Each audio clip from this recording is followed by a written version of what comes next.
우리 하나님 평화를 전합니다. 이 아침에 여러분과 나눌 말씀은 바다의 문들이라는 제목입니다. 이 제목은 데이빗 벤틀리 하트라는 정교회 신학자가 쓴 책의 제목입니다. 그가 인도양에서 발생했던 쓰나미 대지진 때 그 재난을 두고 전 세계 사람들이, 그 중에서도 그리스도인 종교인 신학자들이 보였던 그 대재난에 대한 여러 가지 반응들에 대해서 본인 나름으로 묵상하고 신학적으로 정리했던 내용입니다. 그 쓰나미처럼 오늘 이 세상엔 우리가 이해할 수 없는 일들이 많이 일어납니다. 어떤 물리적인 현상이나 어떤 생물들의 행태가 신기하다, 그런 말씀을 드리는 것이 아니고요. 우리 인생에 일어나는 고통과 슬픔, 그 많은 일들이 이유를 알 수 없고 우리가 이해할 수 없는 일들이 너무 많다는 것이죠. 병일 수도 있고 사고일 수도 있습니다. 그로 인해 통증과 연약함과 장애를 겪고 어떤 사람들은 목숨을 잃기도 합니다. 몸의 아픔만큼이나 괴로운 것이 또 마음의 아픔입니다. 실현당했거나 배신당했거나 또 무시받을 때 우리 마음은 찢어질 듯 아픕니다. 몸과 마음의 그런 고통의 원인이 우리 자신일 수가 있습니다. 우리의 실수와 무지, 그리고 잘못 때문에 그런 고통이 결과되었을 수 있다는 말씀입니다. 또 나는 잘못한 것이 없더라도 다른 사람들의 잘못, 또 어떤 사회 구조적인 문제 때문에 고통이 가해질 수 있습니다. 그런 모든 것들을 고려하더라도 우리가 살아가면서 이유를 알 수 없는, 도무지 이해할래야 이해가 되지 않는 고통을 경험하는 경우가 거의 모든 사람에게 있는 것 같습니다. 같은 상황이더라도, 같은 고통의 상황이더라도 그 고통의 이유를 모를 때 우리는 더욱더 괴롭습니다. 이 문제에 대해서 철학자들은 이렇게 말합니다. 설사 그 이유를 모르더라도 목적을 알면, 그 목적이 정당화될 수 있다면, 목적이 선하다면 그 고통을 견딜 수 있는 것이 아닌가. 우리가 그 고통을 통해 뭔가를 더 배우거나 성숙한 인격이 되거나 좀 더 나은 인간이 될 수 있다면 적어도 그 고통의 목적은 정당하다라고 말할 수 있다는 것이죠.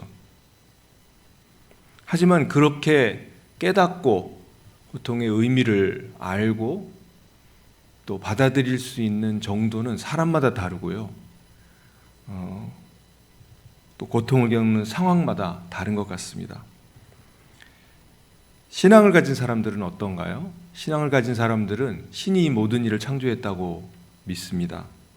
우리 각자 인생이 이 세상에 존재하게 된 것, 그리고 살아가는 동안 모든 우리가 겪게 되는 일들, 그 일들 이면에 하나님의 신의 목적이 있을 거라고 그렇게 믿습니다. 고갱이라는 화가가 그린 유명한 그림 있습니다. 그 그림의 한쪽 구석에 우리는 어디서 왔는가, 우리는 무엇인가, 우리는 어디로 가는가 라는 세 개의 질문이 던져져 있습니다. 이 질문에 대해서 그 답이 우리의 신앙 안에, 우리가 믿는 바, 교리와 또는 신의 계시가 담겼다고 하는 성경 안에 있다고, 그 답이 있다고 믿습니다. 하지만 정말 그런가요? 성경이, 그리고 기독교가 되었든 불교가 되었든 어떤 종교에서 주는 교리가 우리가 인생에서 당하는 모든 고통에 대해서, 특별히 그 고통을 신이 우리에게 주었다고 하는 그 답에 대해서 우리가 그렇게 쉽게 받을 수 있느냐는 말씀입니다. 그렇다면 신은 정말 선한 분인가요? 우리를 사랑하시나요? 오늘 우리가 읽은 성경의 한 구절이 그에 대해서 조금 다르게 말하는 것 같습니다. 하나님은 빛이시며 그에게는 어둠이 조금도 없다. 이 말씀 속에는 하나님이 어떤 분이시고 또 어떤 분이 아니신가 하는 대답이 들어 있습니다. 여기서 빛과 어두움은 은유입니다. 좋음과 나쁨, 선과 악, 혹은 아름다움과 추함을 의미한다고 이해할 수 있습니다. 하나님은 선하고 자비롭고 그리고 아름다우신 분입니다. 그에게는 사악함이나 더러움, 그리고 비열함, 미움, 시기, 질투가 들어설 곳이 없습니다. 그분은 절대적으로 자비롭고 절대적으로 선한 분입니다. 그런 하나님이 인간에게 질병과 온갖 재해와 심지어 우리 마음속에 증오와 탐욕을 불어넣었다고 생각할 수 있을까요? 그렇다면 그런 모든 악은 어디서 왔단 말입니까? 적어도 오늘 우리가 읽은 성경 구절은 그것이 하나님에게서 온 것은 아니라고 말합니다. 하나님의 선하심에 결여, 하나님의 선하심을 거부하고 그것을 회피하고 그것을 내버린 인간에게서, 또는 그 인간의 악함과 하나님을 향한 반역의 결과로 우리 속의 뒤틀린 모습을 공유하고 있는 이 자연에서 악의 원인은 찾아져야 합니다. 하나님은 그것을 허락했습니다.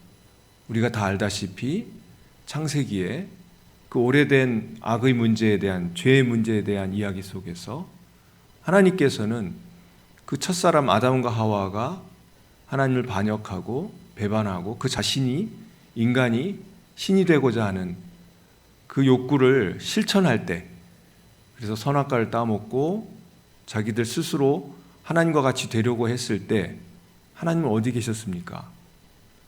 하나님은 그들 곁에 계셨고 그들이 그렇게 하려고 하는 것을 지켜보셨죠. 그리고 그들에게 그렇게 할 수 있는 자유를 주셨습니다. 그것이 진정한 자유이고 온전한 자유입니다. 심지어 죄를 지을 수 있는 자유, 신을 거역하고 거스를 수 있는 자유까지도 하나님은 허용하셨던 것입니다. 우리의 탐욕과 무지 속에서 우리는 악을 행합니다.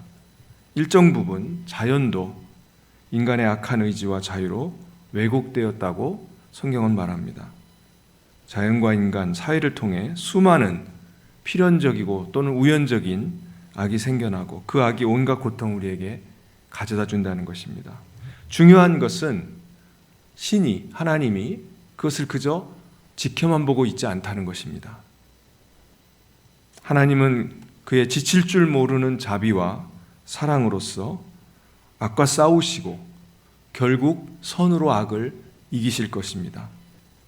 그분의 자비로 우리를 위로하고 우리의 병을 고치시고 우리를 변화시키셔서 우리가 그분의 승리에, 그 선함의 승리에 참여하도록 하십니다. 궁극적으로 선이 악을 이길 것입니다. 천지가 개벽하고 새로운 세상이 올 때, 흔히 기독교인들이 말하는 종말, 그때가 올 때 그렇게 될 것이지만, 그러나 그때까지, 그 전까지 우리 각자가 여전히 당하고 있는 이 의미 없는 악, 이해할 수 없는 고통, 이 문제는 어떻게 해야 할까요? 우리는 그것을 그저 당하고만 있어야 할까요? 그렇지 않습니다. 하나님은 역사 속에, 지금 오늘 우리의 삶 속에 그분의 자유와 사랑의 문을 열어두셨습니다. 그렇습니다. 우리 인생은 열려진 바다의 문들 앞에 노출되어 있습니다. 언제 어디서 우리도 쓰나미와 같은 재해와 재난과 정말 불행한 일들이 우리에게 닥칠지 알 수 없지만 그와 함께 하나님의 자비의 문이, 더 크신 하나님의 선하심의 문이 열려 있는 것입니다. 악에 대한 하나님의 승리는 종말에만 누릴 수 있는 약속된 것이 아니라 오늘 우리가 맛볼 수 있는 현실입니다. 자연과 사회 속에서, 또 옆에 있는 사람들의 본성 속에서, 우리 자신의 본성 속에서 우리는 선함과 영광스러움과 아름다움을 보고 있습니다. 그것을 발견하고 누리는 것이 중요합니다. 그 원천이신 분을 믿고 신뢰하는 것이 중요합니다. 신을 믿든 믿지 않든 사람들 속에는 근원적인 선함이 있습니다. 그 선함을 발견하고 믿어주어야 합니다. 그 믿음과 알물 통해 우리는 더 나은 인간, 더 좋은 사람이 되어갈 수 있습니다. 고통을 신이 준 것이 아님을, 신은 우리의 고통을 없애주기를 원하신다는 것을, 그리고 마침내 그렇게 될 것이라는 것을 우리는 알아야 하고 믿어야 합니다. 오늘 하루 그 믿음이 우리의 삶을 이끌어주기를 주 예수님의 이름으로 축원드립니다. 우리가 하나님의 선하신 의지를 이해하고 믿고 살아가는 만큼 우리도 또한 그분의 선하신 성품에 닮아갈 것이기 때문입니다. 오늘 하루 이 하나님의 선하심에 대한 믿음과 승리에 대한 희망을 가지고 살아가는 저와 여러분이 되기를 간절히 바랍니다. 함께 기도하겠습니다. 거룩하신 하나님, 이 상처 입은 세계, 아파하는 인생들을 돌보시고 사랑하시는 당신의 자비를 기억합니다. 오늘도 고통당하는 사람들 곁에 찾아오셔서 그들의 마음에 희망과 기쁨을 주시기 원합니다. 당신의 선하심과 빛으로 우리를 비추사 우리 속에 있는 어둠을 쫓아내어 주시고 우리가 당신의 빛을 우리 마음에 담아 다른 이들에게 비추는 그런 순간을 오늘도 우리가 맞이할 수 있게 하옵소서. 주 예수 그리스도의 이름으로 기도합니다. 아멘.